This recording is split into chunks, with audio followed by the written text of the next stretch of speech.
Inspector Lestrade, at once. Your name, sir? Dr. John Watson. He's expecting you, sir? In a way, I believe he is. Well, I'll tell him you're here, sir.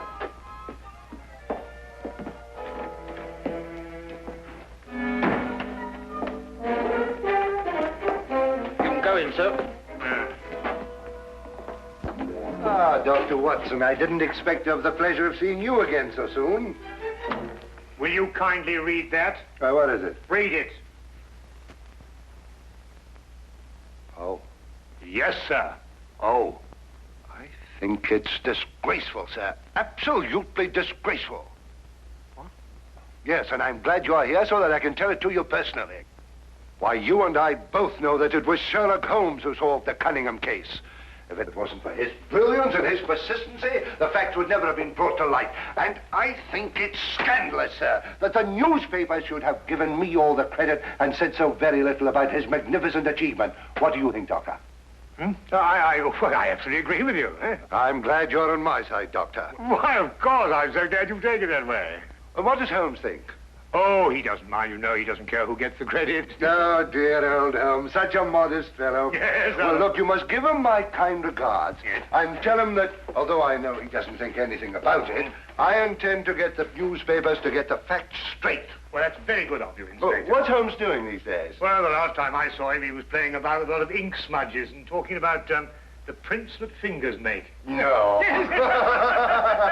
Good old Holmes, always experimenting. Inspector Lestrade, sir. Yes, what is it? There's been a murder reported at the home of Lord Beryl. What, Lord Beryl of the Foreign Office? That's him, sir. I'll be right with you. Excuse me, Doctor. Yes, of course. Lord Beryl. This is going to be a tricky situation to handle, what with the Foreign Office and who knows what else. Yes. Can I be of any assistance? I don't think so, Doctor. Oh, perhaps as a medical man. Mind you, I don't know what to expect, but I think you could be of invaluable assistance. Say no more. Here's the address, sir. Your carriage is waiting outside. Oh, thank you very much. Perhaps you'd care to acquaint Sherlock Holmes with what has happened. Well, I don't know. I don't know myself what's happened. As you said, the people involved make this case rather delicate. Perhaps a little suggestion now and then might help facilitate matters. One never knows. Yes, you're so right. Take a message to Mr. Sherlock Holmes of 221 Baker Street. 221B. Yes, of course, 221B Baker Street. Tell him what has happened and drive him to Lord Beryl's residence. Yes, sir. And tell him Dr. John Watson is already there. The flat's the first floor up. Yes, sir. Very good, sir.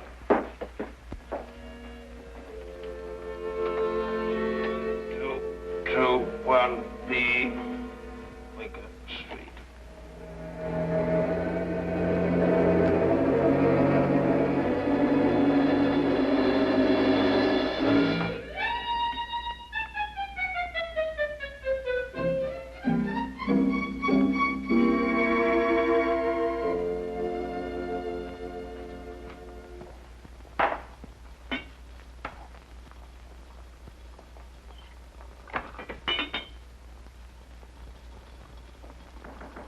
Come in.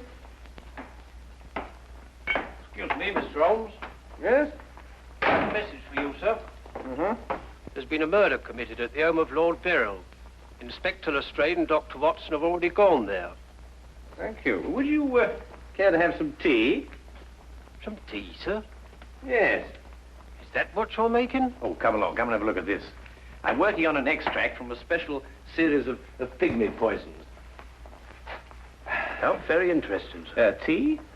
Well, yes, I don't mind if I do. You take milk? Yes, sir, please, sir, if I may. Splendid. Sugar? Thank you, sir. Where did I put that sugar? Ah, that's it. It's right here. Help yourself. Thank you, sir. So.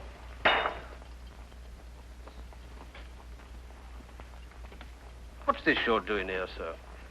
Well, I believe that certain poisons, if taken in the correct doses, can actually have beneficial rather than fatal effects. Now, that's very interesting, sir. Yes, it is, isn't it? And what's all this over here, sir? Oh, that? Oh, those are some tropical leaves. They were sent to me by a friend of mine who hunts in that part of the country. The essence, you see, passes through this tube, down here and across the table, and is condensed in that retort there. And what's that stuff in the bottom there? That's lime. That acts as a catalytic agent to combine the essence of the leaves with a dark, tar-like substance, which you can see at the bottom.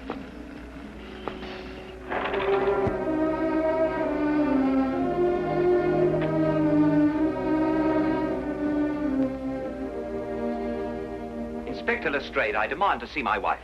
You've kept me waiting half an hour, and now I should like an explanation. Of course, you're entitled to one, sir. You know that Karl Oberstein was murdered in your study. I was informed of that, and it is a tragedy, of course. But I still don't see that is... Lord Beryl, your wife has confessed to shooting him. What? That's why I couldn't allow you to see her. We were taking her statement. What does she say? Apart from the actual confession of murder, she refuses to say anything. You may go in now if you wish, Lord Beryl.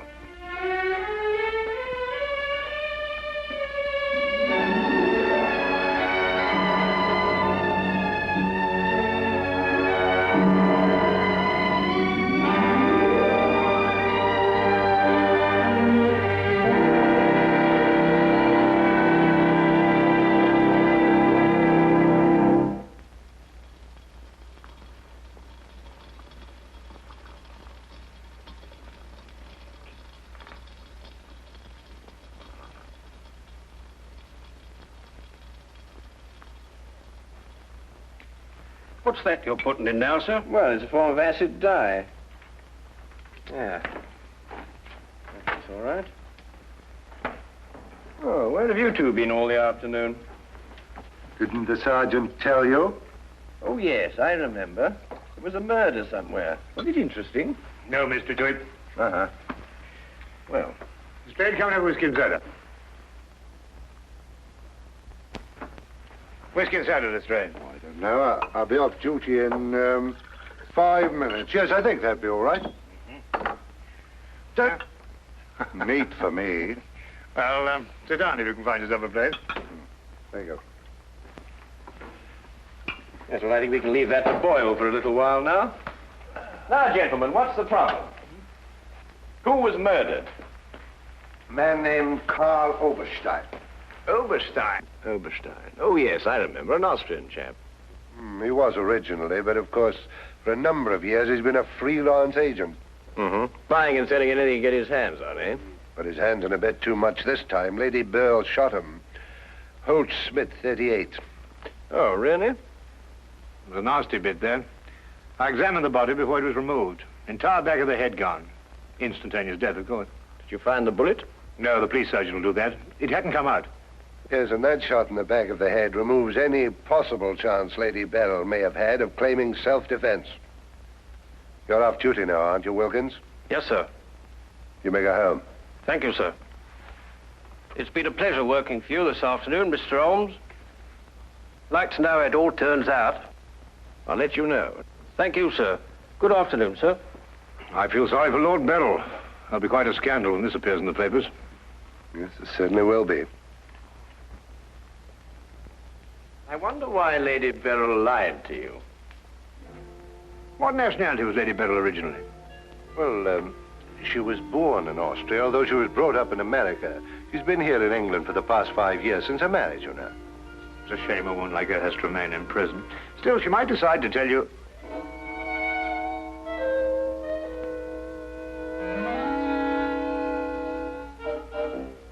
What did you say? I beg your pardon? What did you say just now? I didn't say anything. Oh, yes, you did. You said, I wonder why Lady Beryl lied to you. Oh, that? Yes, what did you mean? Nothing, except, of course, that Lady Beryl didn't shoot this chap Oberstein at all. But she confessed to it. Nonsense. She didn't shoot Oberstein because Oberstein wasn't shot. His head was bashed in with a blunt instrument. The revolver you claim was the murder weapon actually belonged to Oberstein. She found it lying by his side and pretended she'd done it in order to shield her husband. She's no more guilty than you two are. Would you hold that like a good fellow, please? Would you please repeat that? Of course, it's as plain as a... Here, would you mind holding that? Oh, well, it's not plain to me. Well, you told me that Lady Beryl confessed to shooting Oberstein. But Oberstein wasn't shot. Just because you find a man with the back of his head shattered and a gun lying by his side is no reason to assume he's been shot. Thank you. You also assumed that the bullet had lodged in Oberstein's cranium because it hadn't emerged through the front. Now, any student of elementary ballistics knows that the greatest damage to the skull is on the opposite side to which the bullet entered. The point of entry is always clean. But the gun we found was an Austrian gun, and Lady Beryl is an Austrian. Now, there's a logical bit of reasoning for you. Would you mind holding that, please? Lady Beryl saw Oberstein lying there and jumped to the same conclusion we did. Well, Lady Beryl's innocent. Then somebody else is guilty. Brilliant! We've got to get back to the premises and re-examine them for clues. You come with us, Holmes. This nonsense can wait. Nonsense? Nonsense. Nonsense? Did you say nonsense? I'll have you know, Inspector Lestrade, that if the law enforcement agencies of this country were a little, an infinitesimal amount more advanced than ancient Neolithic man, I would not have to be doing the basic research work that will in time benefit police bureaus throughout the earth. You may have a point, Mr. Holmes. A point? The only point is human, of which there is a paucity in the halls of our defenders of the public. So do you really think so? I certainly do think so, and I'll tell you a few other things, Inspector.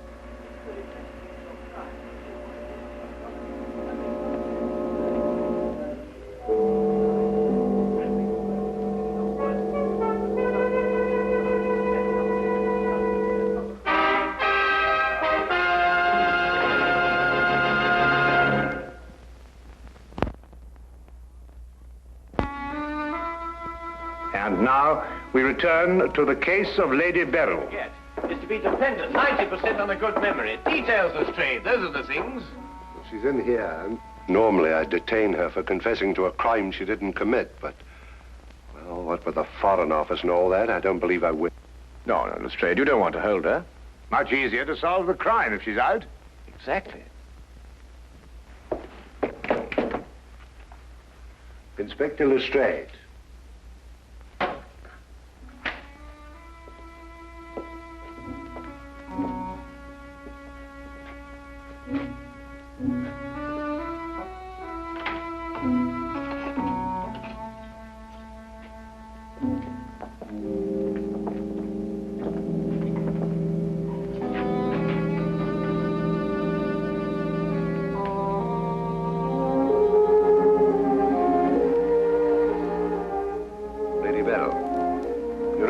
We're releasing you. So I understand. Do you know why? No. We've been able to prove that you didn't commit this murder you confessed to. I see. We would, however, like an explanation as to why you confessed to this crime.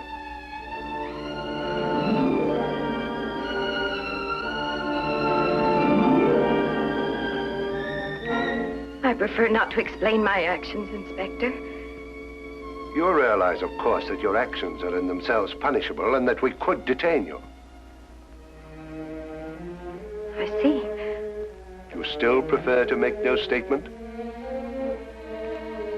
That is correct. Very well, Lady Beryl.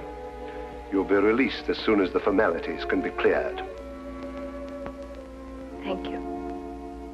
Human beings lie to gain, to cover, or to protect.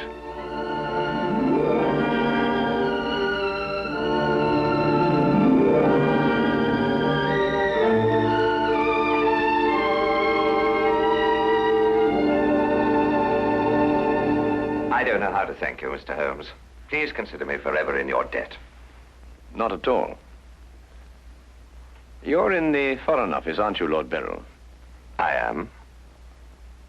Had you ever met Herr Oberstein before? I had.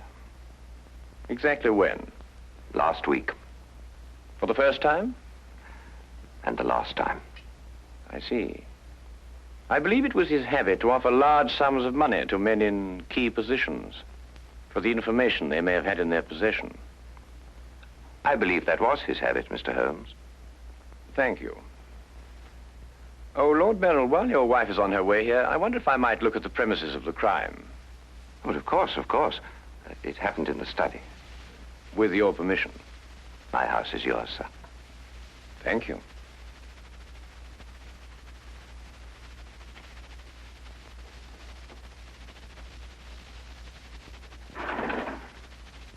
Well, now, let me see. Karl Oberstein was lying about there. Of course, it's been removed. Yes, of course. I see you cleaned everything up with your usual remarkable efficiency, Lestrade. Now, look here, Holmes. I didn't know there was going to be any mystery about this affair. Oberstein's head was here, Holmes, and his feet were there. Thank you, Watson.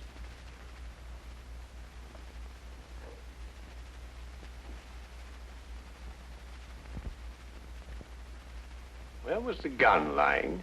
To the left of the body. Nearer the head or the feet? Nearer the head. Was Oberstein face up or down? Face up. I had to turn him over to examine him. Has there been any effort made to gain forceful entry into the house? No, none was reported. Why?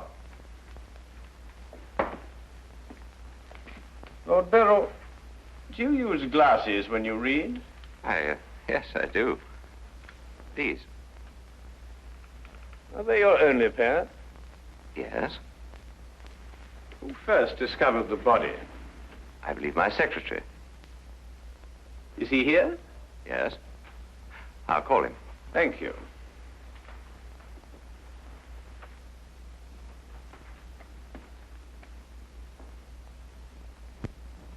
Lestrade, where was Lord Beryl at the time you estimated the crime was committed? He'd been at a meeting with high government officials all day. Oh, good. Why did you ask about the glasses, Holmes? It's because Lord Beryl wears glasses when he reads. But Lady Beryl confessed to a crime she didn't commit. What? This is my secretary, Mr. Ross. You've met Inspector Lestrade and Dr. Watson. This gentleman is Mr. Sherlock Holmes. How do you do? I understand it's through your efforts that Lady Beryl was returning home. Partially through my efforts. I wonder if I could impose upon you, Mr. Ross. Of course, sir. Would you mind taking these sheets of paper and roughly outline the position in which you discovered the body? Outline it in scraps of paper. If you would be so kind. Why, of course. What's the purpose of that? How many men have you on the premises, Lestrade? 2 outside. Why? Good. I wonder if you'd mind taking them into the garden behind this window and making a thorough search of the premises for a radius of 30 feet. Looking for what? Anything that doesn't belong in a garden. Are you serious, Holmes? Completely.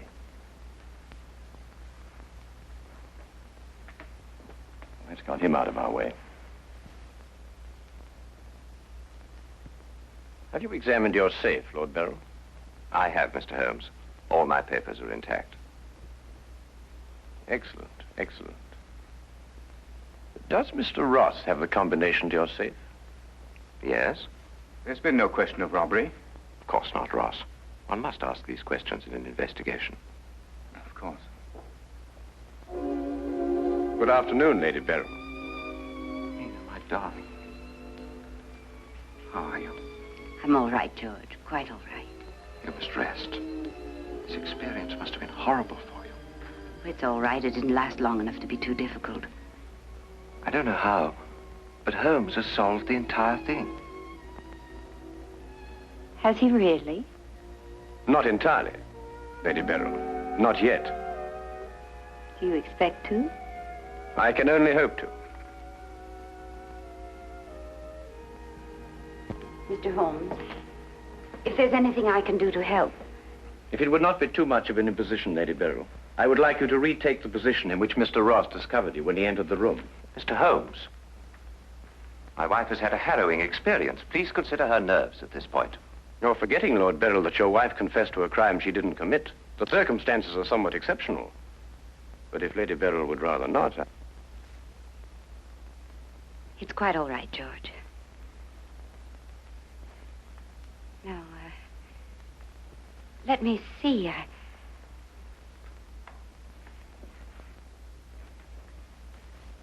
I was standing here. Exactly there? I believe so. Mr. Ross, are you quite certain that that is the position in which Lady Beryl was standing? Well, if you'll pardon my saying so, Lady Beryl, just for the sake of accuracy, you understand, I believe you were standing just a bit further to your left. A little to your left, Lady Beryl. Like that? Yes, I'd say right there. Good. Now, Lady Beryl had a revolver in her hand. Mr. Holmes. That is correct. In which hand? My right hand. Mr. Ross? That's right. Lady Beryl's right hand. Lord Beryl, do you happen to have a revolver in the house? Yes, I have. May I have it? I'm not going to ask my wife to... Yes, I am. If your wife has no objection. Of course she has objections. I have no objections, Mr. Holmes.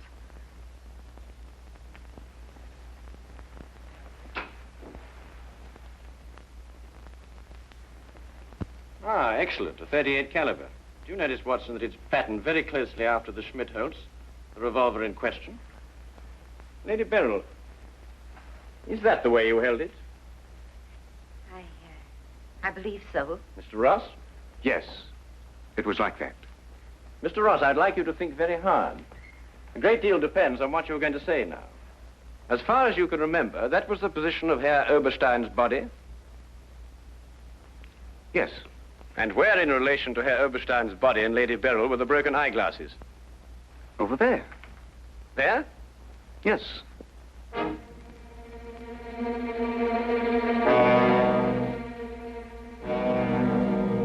Watson, were there any glasses on the floor when you found the body? Absolutely not. You're positive? Positive. That's right. I didn't know what I was saying. There were no glasses on the floor at all. There weren't any glasses on the floor when you found Lady Beryl bending over the body. But there were when you sent Herr Oberstein crashing to the ground.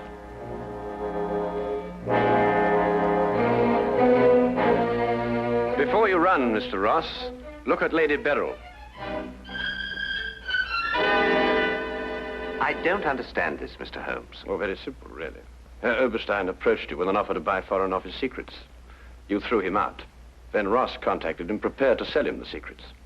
Well, there's nothing missing from the safe. Of course not. If you sold anything, you'd have been found out. Herr Oberstein came here expecting to buy. You opened the safe, showed him the papers he wanted. He put his glasses on to examine them. And then when he paid you, you smashed his skull in. He fell, breaking his glasses. His revolver dropped from his pocket.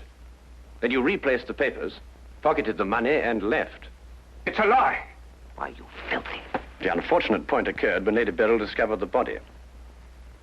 You read the evidence incorrectly. I thought the gun was my husband's. Similar, but not the same. And the glasses.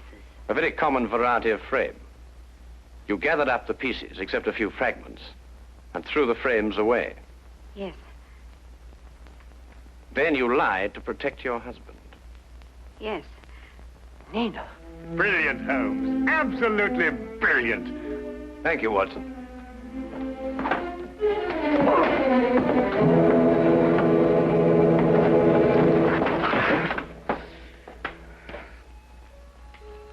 My humble and very grateful thanks, Mr. Holmes. It's been a pleasure to help so brave and noble a woman. I'm still not quite certain what's happened, but I know we shall both be forever indebted to you.